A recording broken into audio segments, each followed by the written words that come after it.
To say it's been a crazy week of Disney news would be a huge understatement. Just a few days ago, we found out that Magical Express is canceled as of 2022. And just a few hours ago, we found out that Disneyland is officially ending their entire annual pass holder program. What's next for Disneyland? This is going to impact a lot of people, so let's talk about it. 2020 continues to hit the Walt Disney Company in the pocket, this time the Annual Passholder program. Earlier today, Disney put out a statement from the president of Disneyland Resort saying, "We want to thank our annual pass holders for their understanding during this closure period. Due to the continued uncertainty of the pandemic and limitations around the reopening of our California theme parks, we will be issuing appropriate refunds for eligible Disneyland Resort annual passports and sunsetting the current program. We're currently developing new membership offerings that will utilize consumer insights to deliver choice, flexibility, and value for our biggest fans." Disneyland annual pass holders of all levels who had active passes as of March 14th, 2020 will still be able to receive discounts on merchandise, food, and beverages at the open locations in downtown Disney and Buena Vista Street. And for those guests who have a Premier Passport with access to both Disneyland and Walt Disney World, will receive a refund for the Disneyland portion of that annual pass. So you're a Disneyland annual pass holder or a Premier annual pass holder. How do the refunds work? Let's take a look. The Disneyland website has the following information about refund eligibility and how they're calculating those refunds for the Premier passports. So the refund amount will equal the total amount paid towards the Premier passport minus the usable value of the Premier passport.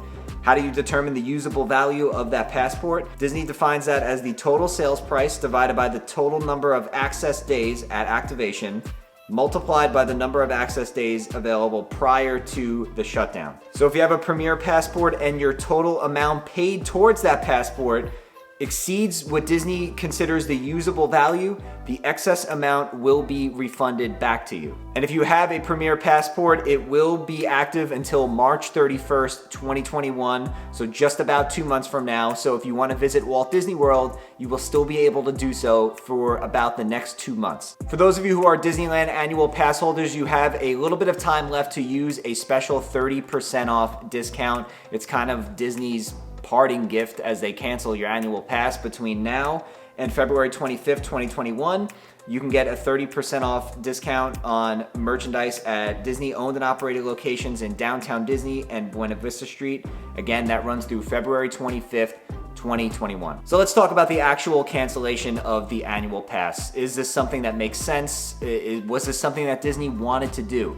There is a rumor that has been going around. Again, it's just a rumor. I don't know this for sure by any means. Apparently, some Disney officials have been saying behind the scenes that they have been wanting to kind of hit the reset button on the annual pass program at Disneyland for quite some time. And now the pandemic and the closure, the ongoing closure, kind of gives them a chance to do that quietly, in a sense. I know it's not quietly because this is huge news, but without the parks being open and people actually using those annual passes. Whether or not that's true remains to be seen. Again, that's just kind of the word on the street right now. But if they were looking to hit the reset button on the annual pass program, this would be the time to do it. Disneyland is closed. We have no idea when Disneyland is going to reopen again. My own personal guess is we don't see Disneyland open anytime before summer, possibly even fall, depending on how things shake out. So if they truly wanted to reset the annual pass holder program, revamp it, this would be the time to do it. Now, that certainly doesn't mean that I think that this is a bummer. This is a huge bummer, especially if you're a local. California theme parks, in particular Disneyland, are driven very, very much by local crowds. So there's going to be a lot of Californians who are impacted by this, who are upset by this. And the annual pass holders at Disneyland are really the ones that drive the revenue to the parks. Walt Disney World's a little bit different. There are a lot more tourists that make their way to Florida every year as opposed to California to visit Walt Disney World over Disneyland. So the annual pass program at Walt Disney World, while there are a lot of Florida locals, of course, that go, it's nowhere near the level that the annual pass program at Disneyland is. So this is definitely going to impact the way Disney operates moving forward, at least on the West Coast. Something else that I thought of that might play into the decision to cancel the annual pass holder program now while the parks are closed is that eventually the park is going to reopen again. And when it does reopen, it's going to be at a reduced capacity. We all know that. We saw it at Walt Disney World, Universal, all the theme parks that have reopened. And knowing how tight California's guidelines are, the number of people that are let into the park might even be smaller than Florida. Now, obviously Disneyland is smaller, so the 25% rule would equate to a smaller amount of people, but it also wouldn't surprise me if the percentage is lower than 25%. We'll just have to wait and see. But knowing this and knowing that there's gonna be a very limited amount of people that are able to get in on any given day, you also, in turn, will have a lot of upset locals that are not able to get into the park on any given day. So if you have a good bulk of your traffic as annual pass holder locals, you're gonna have to deal with a good amount of upset annual pass holders who feel, hey, I'm paying all this money every single year, I can't get in, there's too few people that you're letting into the parks. So that might also play into the reason why Disney decided to cancel it now, saying, hey, before we even reopen to not have as many angry guests, let's just get rid of the program entirely. It's gonna obviously upset some people, many people, as a matter of fact. But when the time is right, we'll roll out a new program that's advantageous to us in terms of price and maybe not having too many upset customers.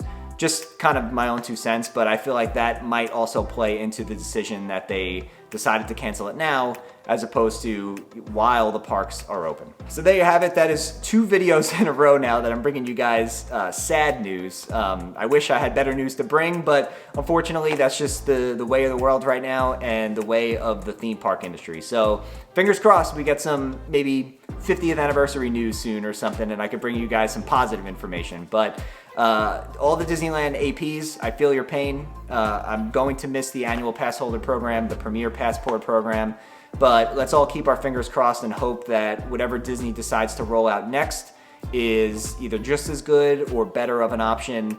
Like I said, I think it's gonna be more expensive, unfortunately, just due to them hurting in the pockets, but we'll have to just see what happens. So let me know down in the comments below, what are your thoughts about the cancellation of Disney's annual pass holder program? Are you an annual pass holder yourself that is upset? Let us know down in the comments below what your feelings are about the cancellation. And as always, if you guys found this video helpful, make sure you give it a nice big thumbs up. It really does help out the channel. If you guys are new here, hit that red subscribe button down below and hit the little bell icon so you get a notification every time Alex and I upload a new video.